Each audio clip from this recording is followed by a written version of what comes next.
እዚህ መጥቼ ደግሞ ለምሳሌ ሙያዬን ወደ ቢዝነስ ለማድረግ በጣም ነው የተቸገርኩት። አሁን ለምሳሌ እናቶችና ህጻናት ሴንተር ወይንም ሆስፒታል ከፍቼ ብዙ ማትረፍ እችላለሁ፣ ግን ከራሴ ጋር በጣም በትግል ነው ረጅም ጊዜ ስወያይ የቆየሁትና ያን ማድረግ ስላልቻልኩኝ ወደ በጎ ፈቃድ ነው ለማስራትና ለማሰብ የወሰንኩት ማለት ነው። በመከራ ዝና በፈተና ዝና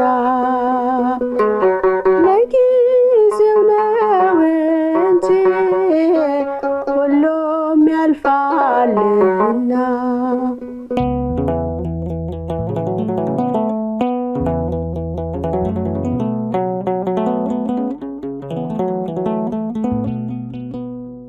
ሰላም ጤና ይስጥልን የፕሮግራማችን ተከታታዮች፣ ዛሬም እንደተለመደው አዲስ እንግዳ ወደ እናንተ ይዤ ቀርብ ያለው የዛሬ እንግዳዬ በሙያዋ የሕክምና ባለሙያ ነች።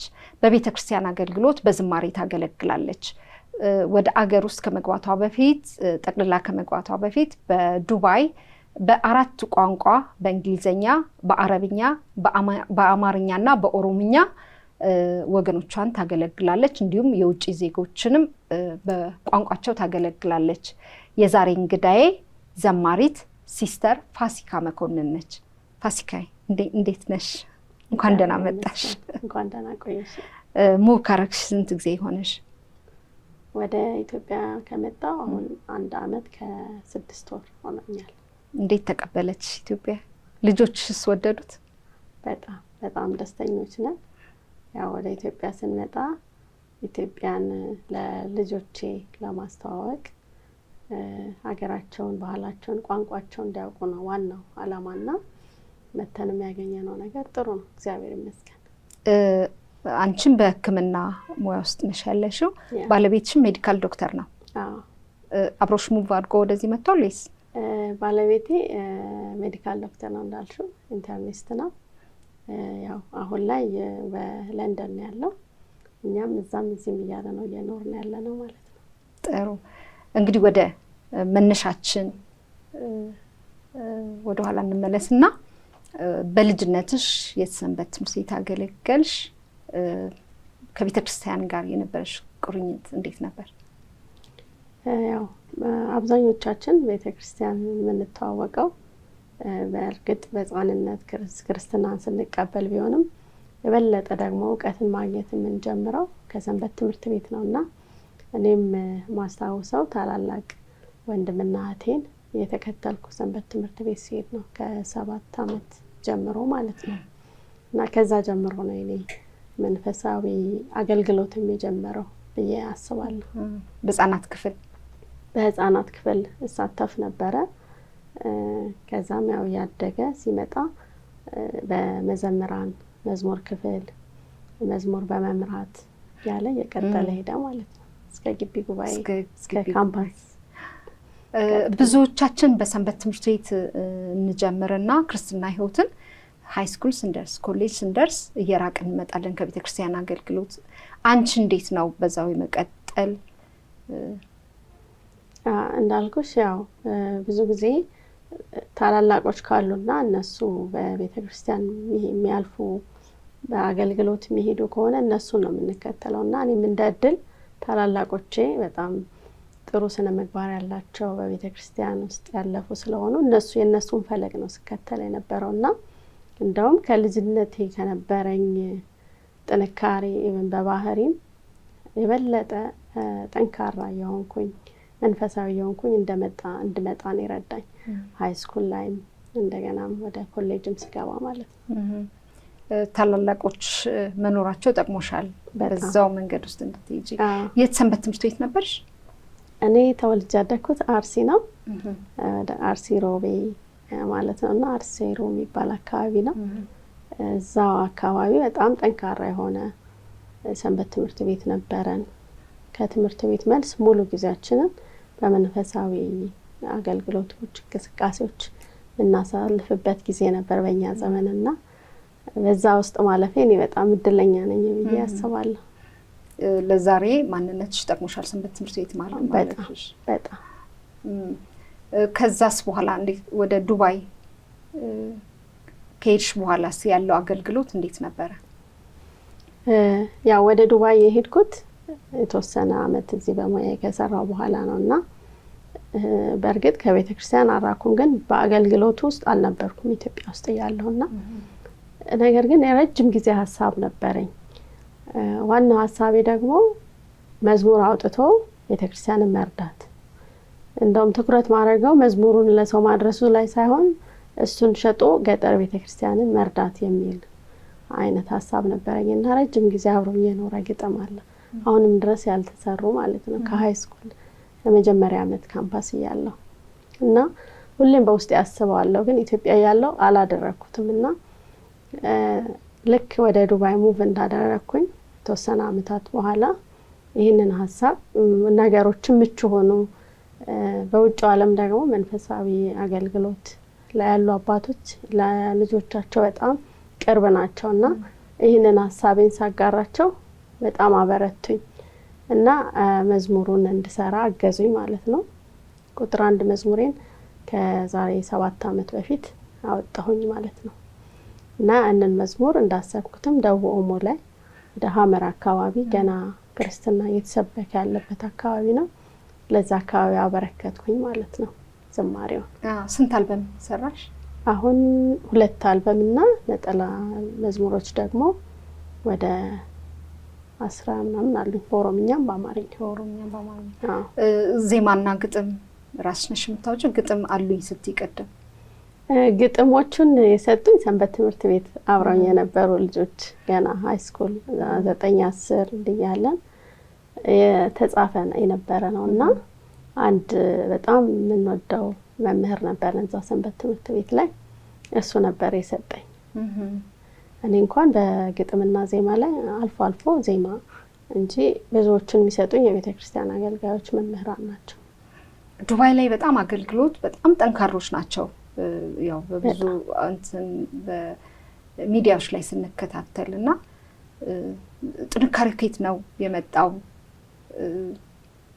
በአብዛኛው ይገባኛል በውጭ ሀገር መሸሸጊያሽ ሲከፋሽ ቤተክርስቲያን ናት ሌላ መሄጃ ስለሌለን እና ከሱ የተነሳ ነው በጣም ጠንካሮች ናቸው ዱባይና አቡዳቢ እዛ አካባቢ ያሉ። እንዳልሹ ነው ዱባይም እንዲሁም ደግሞ በተለያዩ ሀገራት ያሉ ኢትዮጵያውያን እዚህ ሀገር ውስጥ ከነበሩበት ጊዜ በተሻለ ለቤተክርስቲያን ቅርብ ይሆናሉ። ይሄም ምክንያቱ ይመስለኛል በዛ ሀገር ስንኖር ዘመድ ወገን ምንለው የለም። ከስራ መልስ በቃ ብቸኛው መጠጊያችን እግዚአብሔር እንደሆነ በደንብ አስረግጠው በህይወትም በመናይበት ነውና ለዛ ይመስለኛል ይበልጥ ደግሞ የአረቡ ዓለም ብዙ እህቶቻችን በቤት ውስጥ ነው የሚሰሩት። ያ ደግሞ ከፍተኛ ጫና አለ፣ ስነ ልቦና ጫና አለ።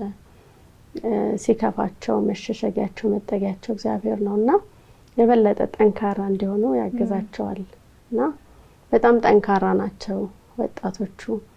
በጣም ብዙዎቹ ቆራቢያን ናቸው። በጣም ከነሱ ብዙ እኛ አገልጋዮች እንኳን ከእህቶቻችን ከወንድሞቻችን ብዙ የምንማረው ነገር አለና ይገርማል፣ ደስ ይላል በጣም። አንድ ዝማሬ ክራርሽን ይዘሽ እሺ። አንዳችም አላውቅም እኔ ስለራሴ አንተ ነህ አዋቂው ለስጋም ለነፍሴ አንተ ያልከው ይሁን በቀሪው ዕድሜ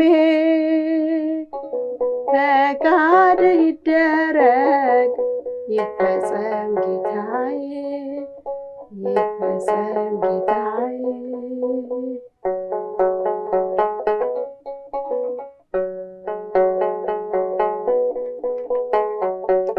አባትን በላይ አባት ነህ አንተ የሞት ይጥፋት ለተሳሳተ እድሜ የምጨምር ለንስሐ ግብ ሁሌም ሩሩ ነህ ዘላለም ፍቅር አንዳችም አላውቅም እኔ ስለ ራሴ አንተ ነህ አዋቂው ለሥጋም ለነፍሴ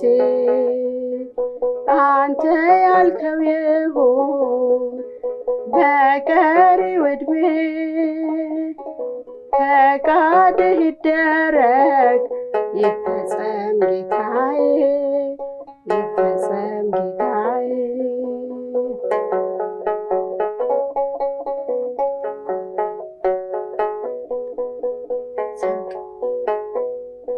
ሰውን ያውቅበታል አንተ ነህ አዋቂ መልካም እረኛዬ ሳተኛ ጠባቂ የተንከባከብክ እንደ አይን ብሌን በትናንትና ላይ ጨመርክልኝ ዛሬ አንዳችም አላውቅም እኔ ስለ ራሴ አንተ ነህ አዋቂው ለሥጋም ለነፍሴ አንተ ያልከው ይሁን በቀሪው ዕድሜ ፈቃድህ ይደረግ ይፈጸም ጌታዬ ይፈጸም ጌታዬ ይፈጸም ጌታዬ ይፈጸም ጌታዬ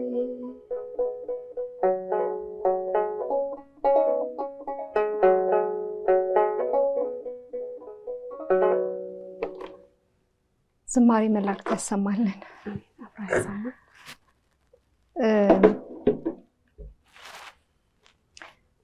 ቅድም ስናወራ የአልበም ሽያጭን ለቤተክርስቲያን ነው የምሰጠው ብለሽ ነበረ እና አገልጋዮች በሁለት ሰይፍ የተሳሉ መሆናቸውን እናምንበታለን፣ ማናችንም እንቀበላለን እና በተለያየ ነገር በንግዱም በተለያየ ዘርፍ መግባታቸው አገልጋዮች ለቤተክርስቲያን ይጠቅማል ብለሽ ታስቢያለሽ አይደል?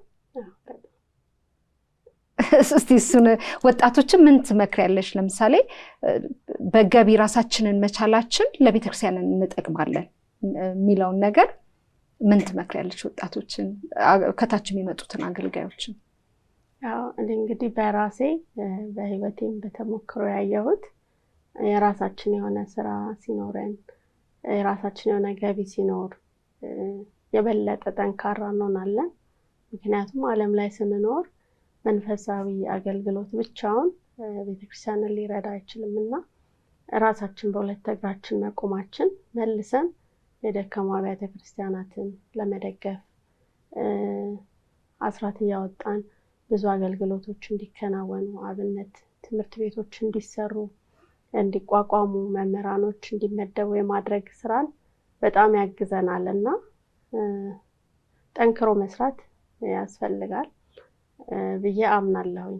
መጽሐፍ ቅዱስም እንደሚለው ሁሉም የራሱ የሆነ ጸጋ አለው።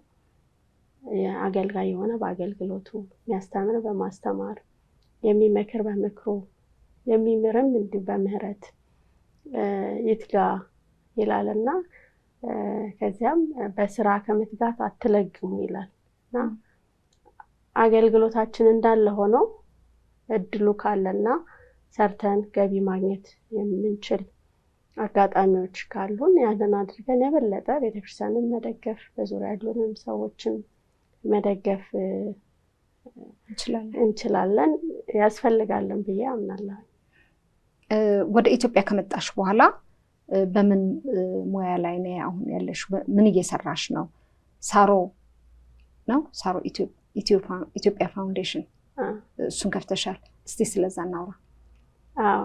ወደ ኢትዮጵያ ከመጣ ዋናው ዓላማዬ ልጆችን ኢትዮጵያን ማድረግ ማስተማር፣ ቋንቋውን ቤተክርስቲያንን አስተምሮ ማሳወቅ ፕሮቴክት ማድረግንም ነው። እቺን እድሜ እስኪያልፉ ድረስ የህፃንነት ጊዜያቸውን እዚህ መሆናቸው ጥቅም አለው። ከዛ ጋር ተያይዞ ደግሞ እኔም ያስኳቸው ስራዎች አላማዎች አሉ። በስራው ላይ በግል ቢዝነሶች አሉ።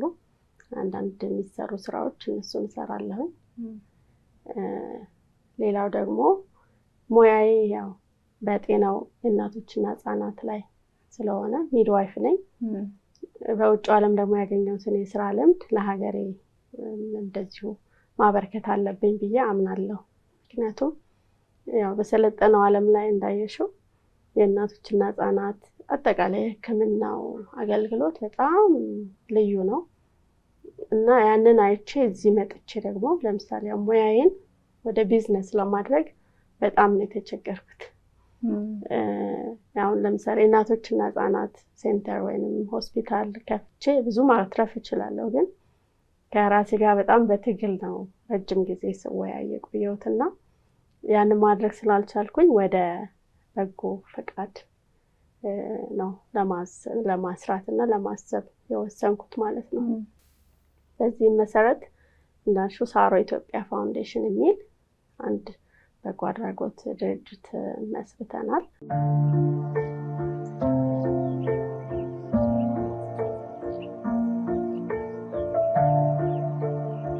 የእናቶችን ሞት ለማስቆም ምን ያህል እናቶችን ማጣት አለብን? አንድም እናት በወሊድ ምክንያት አትሙት እያልን እየፎከርን ብቻ የምንኖረውስ እስከ መቼ ነው? በሀገራችን ኢትዮጵያ በየዓመቱ በሺዎች የሚቆጠሩ እናቶች ህይወትን እያስገኙ ህይወታቸውን ያጣሉ። እነዚህን እናቶች ላናውቃቸው፣ መኖር አለመኖራቸውንም ላናስተውል እንችላለን። ጥለው የሄዱት ህፃንና ቤተሰብ ግን ሁሌም በሀዘን ውስጥ ይኖራል። በገጠር እናቶች ለረጅም ሰዓታት ተጉዘው ሲደርሱ የሚያገኙት ተቋም ጥቂት የጤና ባለሙያዎች አሉት። በውስጡም በቂ የሆነ መገልገያና መድኃኒት የሌለው ነው። በከተማም በርካታ እናቶችን የሚያስተናግዱት የጤና ተቋማት መሰረታዊ የሚባለውን አገልግሎት መስጠት የሚያስችል ቁሳቁስ የላቸውም። በዚህ ምክንያት ወላዶች በከፍተኛ ፍርሃትና ስጋት ውስጥ ያልፋሉ። የኢትዮጵያ የእናቶች ሞት ቁጥር በዓለም አቀፍ ደረጃ ሲታይ ከፍተኛ ነው።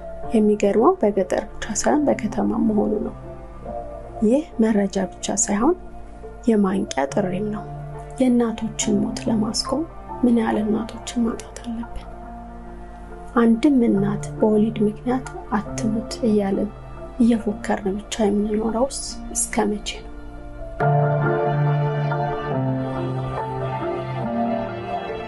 ትኩረት አድርጎ የሚሰራው እናቶችና ህጻናት ጤና ላይ፣ ሌሎችም ማህበራዊ ጉዳዮች ከህጻናትና እናቶች ጋር በተያያዘ እነሱ ላይ ድጋፍ ማድረግ የሚሰራ ከፍ ሲል ደግሞ በቅርቡ እናስተዋውቀው ወደ እናቶችና ህጻናት ሆስፒታልን ለማህበረሰቡ የሚያገለግል ኮሚኒቲ ቤዝድ የሆነ ሆስፒታልን ማቋቋም ነው አድርጎ አላማው እንደዛ አድርጎ የተደራጀ ፋውንዴሽን ነው ማለት ነው።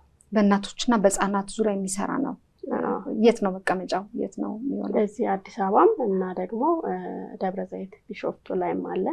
ያው እኔም ብዙ ስራዎችን እዛ ስለሆነ ቤተሰብም ያሉት ምናልባት መነሻው ሆስፒታሉ ከዛ ሊሆን ይችላል። ከዛ ግን ብራንችን እያሰፋ በተለያዩ ቦታዎች ላይ ለእናቶች ተደራሽ የሆነ በተመጣጣኝ ዋጋ የሚገለገሉበት ሴንተር ወይም ደግሞ ማዕከል ለመስራት ነው ሀሳብ። ለእግዚአብሔር ፈቃድ የተጀመረ ነገር አለ። አሁን ላይ ያው በፕሮጀክት ደረጃ ምንድነው ያለው? ከሆስፒታሎች ጋር በመቀናጀት ሰርቪሶችን እዛው የመንግስት ሆስፒታል ላይ ያላባቸውን ክፍተቶች መሸፈን በመሳሪያ በመድኃኒት እንዲሁም ስልጠናዎችን በመስጠት እዛ ያለኝ ልምድ ማካፈል እንዲሁም ቮለንቲሪንግ። ለምሳሌ በጣም ብዙ እናቶች ደም እጥረት ያጋጥማቸዋል። ይህንን ማስተባበር በወሊድ ጊዜ ማለት ነው።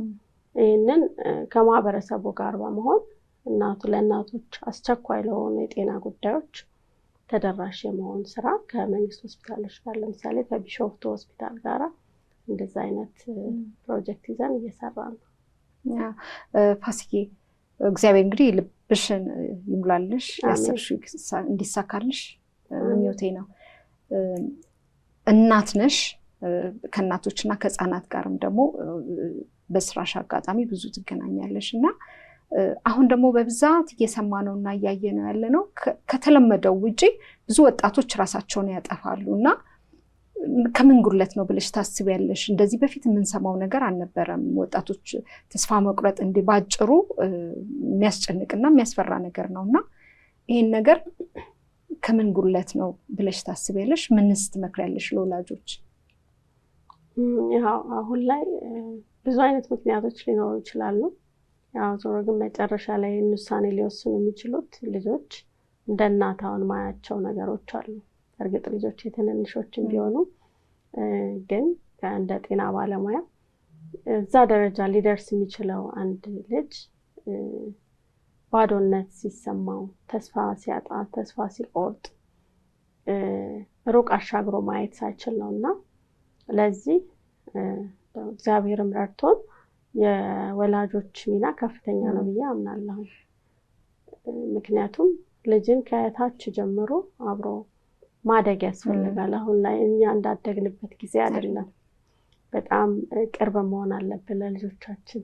ዴይሊ የሚውሉበትን ውሏቸውን ማውራት፣ መወያየት፣ የገጠማቸውን ነገር መመካከር፣ ደስ የሚለውንም ደስ የማይለውንም ውሏቸውን ሼር ማድረግ ያስፈልጋልና ከልጅነታቸው ጀምሮ ደግሞ ካልመጣ ልክ ከፍ ሲሉ ሃይ ስኩል ላይ ሲገቡ፣ ዩኒቨርሲቲ ላይ ሲገቡ እናምጣው ብንል አይመጣም ያ ነገርና ከመጀመሪያው ጀምሮ ያንን ቅርበት ልጆች በተለይ ህፃናት ያላቸው ልጆች በወላጆች ከወዲሁ ከልጆቻቸው ጋር በቃ እኩል ማደግ አለባቸው። እንደውም ትናንትና እያወራን ነበርና ከልጆች አስጠኞች መምህራን ጋርና እያልኩኝ የነበረው በቃ ልጅ ማሳደግ ማለት በአሁኑ ሰዓት ትልቅ ዕዳ ነው ማለት። በእርግጥ ልጆች የእግዚአብሔር ስጦታዎች ናቸው።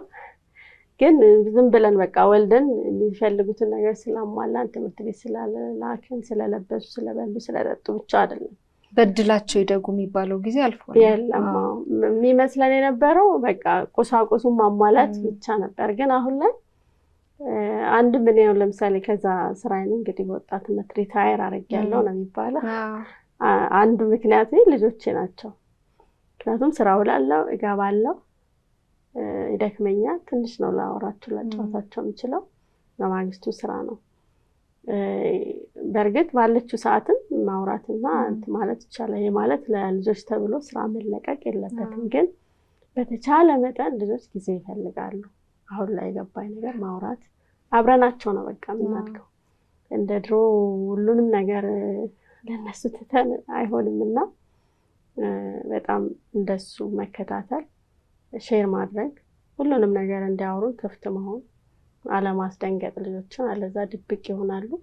ያ የተደበቀ ነገር ደግሞ ተከማችቶ እንግዲህ ራስን እስከ ማጥፋት ድረስ ነው እየደረሱ ያሉትና ያው ከምንም በላይ ደግሞ እንደ አንድ ክርስቲያን ቤተሰብ የምመክረው ልጆች መንፈሳዊ እንዲሆኑ ማድረግ፣ የሚታየውን ዓለም ብልጭልጩን እዛ ላይ ያዩ የሚመጡትን ነገር ተግባራዊ የሚያደርጉት እኛ ስላልገራናቸው ስለሚሆን ሰንበትን እንዲያስቀድሱ፣ እንዲጾሙ፣ እንዲጸልዩ ልክ እኛ የምንሄድበትን ክርስቲያናዊ ህይወት እንዲሄዱ ብናደርግ እኛም በልጆቻችን እንደሰታለን፣ ልጆቻችንም ይተርፋሉ ብዬ አምናለሁ። በጣም አመሰግናለሁ ፋሲካ። በመከራ ጽናን አንድ ዝማሬ ሰምተን እናውቅ? እሺ እና ተዘጋጀሽ? ዝማሬው የዘማሪት አዲስ ነው። አዲስ ለማ? አዎ። ታዲያ ምን ችግር አለ? እኔ እንዳይመስልሽ ብዬ ነው። አዎ ገብቶኛል። እና ማብራሪያ ፈተና ገጥሞናል ነበረ ቤተክርስቲያን ላይ የነበረው ከፍተኛ የሆነ እና በዛ ሰዓት በጣም አዘን በነበረ ሰዓት እኔም ደግሜ ዘምሬው ነው ሰዎች እኔ ያንቺ እኔ ራሴ የአዲስ የዘማሪት አዲስ ለማ መሆኑን አሁን አይወቁት። ያንቺ ዝማሬ ነው፣ ክሬዲቱ የሷ ነው፣ የሷ ዝማሬ ነው ለማለት ፈልጌ ነው። እሺ በመከራ ጽና በፈተና ጽና ለጊዜው ነው እንጂ ሁሉም ያልፋልና ኢዮብ ተማረረ በጣም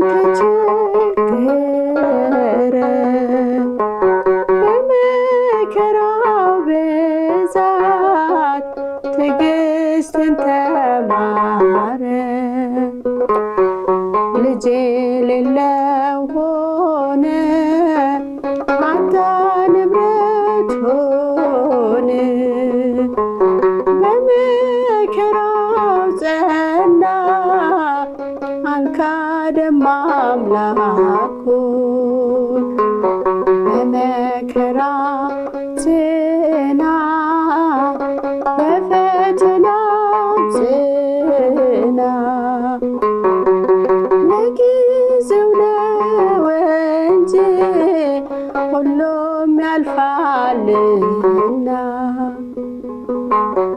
አንዱ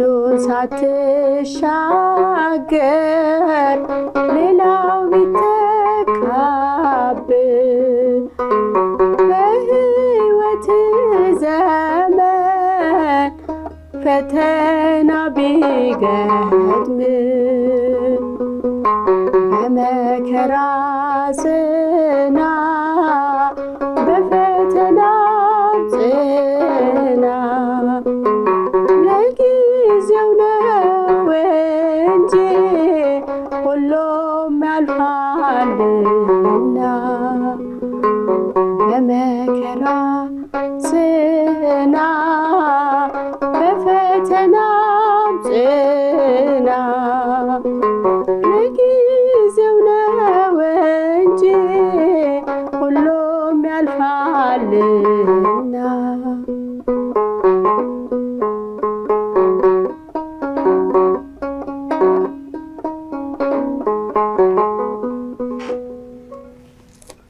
ዝማሬ መላእክት ያሰማልን። አሜን። አብራ ያሰማ። በሙያሽ ሌላ እየሰራሽ ያለሽው ነገር አለ? ስልጠና መስጠት ለወጣቶች? በሙያዬ ያው ሚድዋይፍ ስለሆንኩኝ እና ደግሞ ተጨማሪ ኢንተርናሽናል ላክቴሽን ኮንሰልተንት ሆኛለሁ እንደ እድልና። ይህ ማለት ምን መሰለሽ፣ እናቶች ከወለዱ በኋላ ጡት ያጠባሉ አይደለ? ያ ብዙ ጊዜ ትኩረት የሚሰጠውና የተለየ ባለሙያ የሚያስፈልገው ብለን አናስብም ነበር። ግን አሁን ላይ በአሜሪካን ሀገር ነው ይሄ ሰርቲፊኬት ያለው።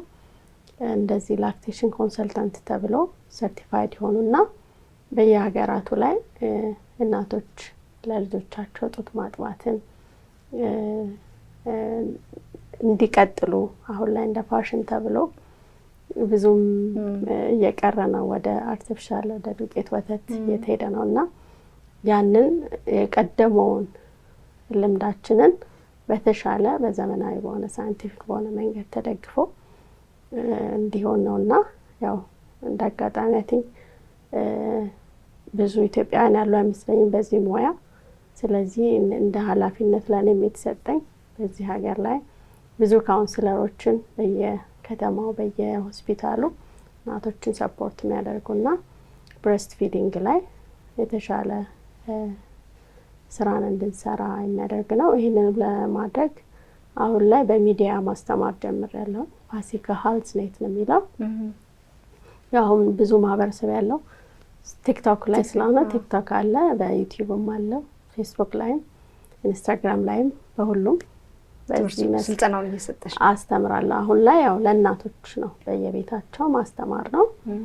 ግን በሰፊው ያው በርቀት ብቻ በቪዲዮ ብቻ ምናስተምረው አይደለም። በአካል ሄዶ ብዙ አይነት ችግሮች አሉ ከዚህ ጋር እና በየቤቱ እየሄዱ ሰፖርት የሚያደርጉ ባለሙያዎችን ደግሞ የማሰልጠን ፕሮግራም አለ።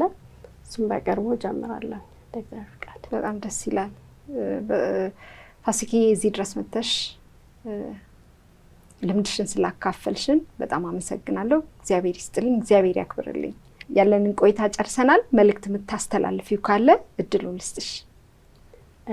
እሺ፣ ያው እንግዲህ እስካሁን ባለን ጨዋታ ያወራናቸው ነገሮች ውስጥ አሁን እየተመሰረተ ያለው ወይም የተመሰረተው አንዱ ፋውንዴሽናችን ሳሮ ኢትዮጵያ ፋውንዴሽን በጎ ዓላማ ይዞ ነውና የተነሳው አብረውን ያሉ በጎ ፈቃደኞች እንዲሁም ደግሞ ይሄንንም የሚሰሙ አብረውን ለመስራት የሚፈልጉ ጤና ባለሙያዎችም እንዲሁም በተለያየ መልኩ ቮለንቲር ማድረግ የሚፈልጉ ሰዎችን በዚሁ አጋጣሚ አብራችሁን ስሩ፣ እናቶችና ህጻናት ላይ እንስራ የሚል ጥሬን ለማቅረብ እወዳለሁኝ። ያው መጽሐፍ ቅዱስም እንደሚል ከሚቀበል ይልቅ የሚሰጥ ብፁዕ ነውና ካለን ነገርም በምንችለው ለእኛ ብቻ ሳይሆን ለተለያዩ በጎ አድራጎቶች